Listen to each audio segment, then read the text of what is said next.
Virtual machines, or VMs, are also known as virtual servers, or virtual instances, or simply instances, depending on the cloud provider. The various cloud providers make VMs available in a variety of configurations and deployment options to serve different use cases. When you create a virtual server in the cloud, you specify the region and zone, or data center, you want the server to be provisioned in, and the operating system you want on it.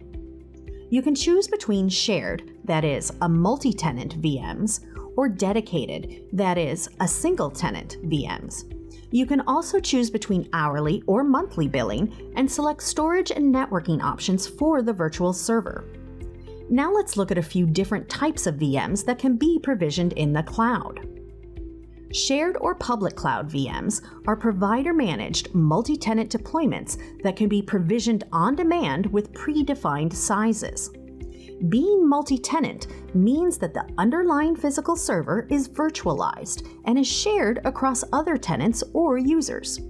To satisfy different workloads, cloud providers offer predefined sizes and configurations ranging from a single virtual core and a small amount of RAM to multiple virtual cores and much larger amounts of RAM. For example, there can be configurations for compute-intensive workloads, memory-intensive workloads, or high-performance I/O.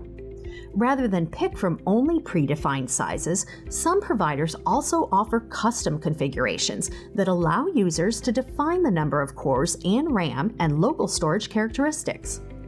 Public VMs are usually priced by the hour, or in some cases, even seconds, and configurations start as low as pennies per hour.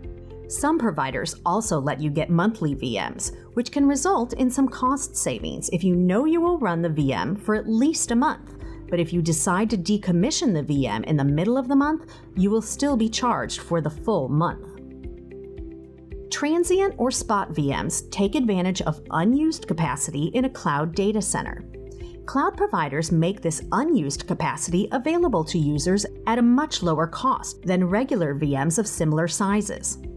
Although the transient VMs are available at a huge discount, the cloud provider can choose to deprovision them at any time and reclaim the resources for provisioning regular, higher-priced VMs. Because you run the risk of losing these VMs when capacity in the data center decreases, these VMs are great for non-production workloads such as testing and developing applications. They are also useful for running stateless workloads, testing scalability, or running big data and high-performance computing workloads at a low cost. Reserved virtual server instances allow you to reserve capacity and guarantee resources for future deployments.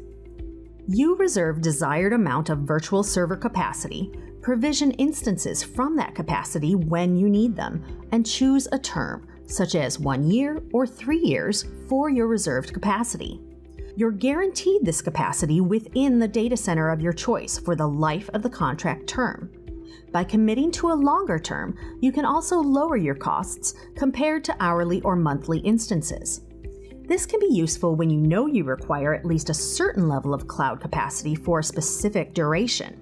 If you exceed your reserved capacity, you can always choose to supplement your unplanned usage and capacity requirements with hourly or monthly VMs.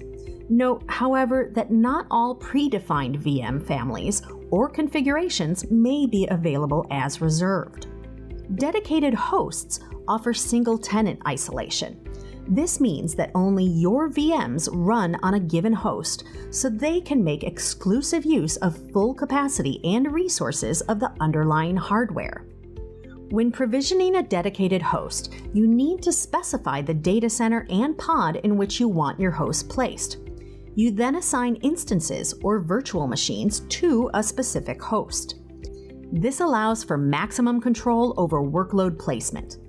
Dedicated hosts are typically used for meeting compliance and regulatory requirements or meet specific licensing terms. Virtualization and VMs are at the center of cloud computing and provide many benefits. In the next video, we will discuss bare metal servers, what they are, and what they provide.